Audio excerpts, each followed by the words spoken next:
मित्रांनो नमस्कार, मी प्रशांत भिसे, एक मराठी माणूस.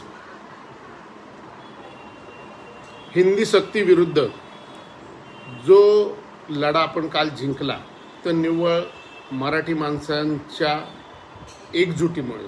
आणि हे एकजूट झाली आदरणीय उद्धव ठाकरे व आदरणीय राज ठाकरे साहेबांच्या नेतृत्वामध्ये. आणि ह्या लढ्याला जे यश आलं ते निव्वळ त्यांच्यामुळे असं मला वाटतं. आपल्यावर हिंदीची सक्ती लादली जात होती ती निव्वळ ते संकट त्यांच्यामुळे टळलेलं आहे. आता ही चांगली आनंदाची बातमी घडलेली असताना एक कुरळ्या केसांचा कुत्रा बेंबीच्या देठापासून ओरडायला लागलाय, बोंबलायला लागलाय, शिव्या द्यायला लागलाय आपल्या मराठी माणसांना. आणि मित्रांनो, आपण काय करतोय, आपण जे ऐकतोय चॅनलवर, हे चॅनलवाले त्याला काय न्यूजमध्ये बोलवतात ह्याचं कारण मला आजपर्यंत कळलं नाही. कारण की त्याचं कर्तृत्व शून्य आहे. तो कुठल्या पक्षाचे निगडीत आहे काय आहे संशोधनाचा विषय आहे. पण तो मूर्ख माणूस आपल्या मराठी माणसांविरुद्ध एवढी गरळ ओकतोय, एवढे घाणेरडे शब्द वापरतोय आणि आपण काहीच करत नाही.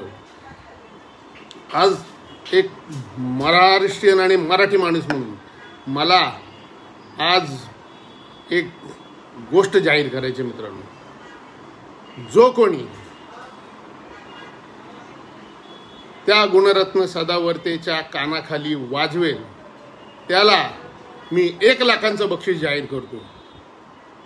कारण हा कुत्रा ठोकल्याशिवाय गप्प बसणार नाही.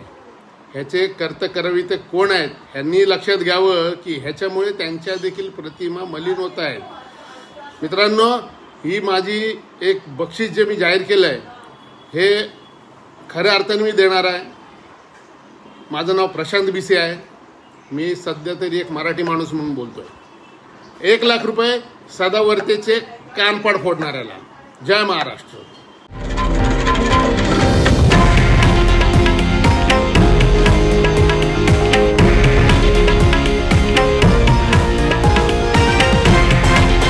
हे आहे देशातील नंबर 1 न्यूज नेटवर्क आणि आपण पाहत आहात TV9 मराठी, एकमेव.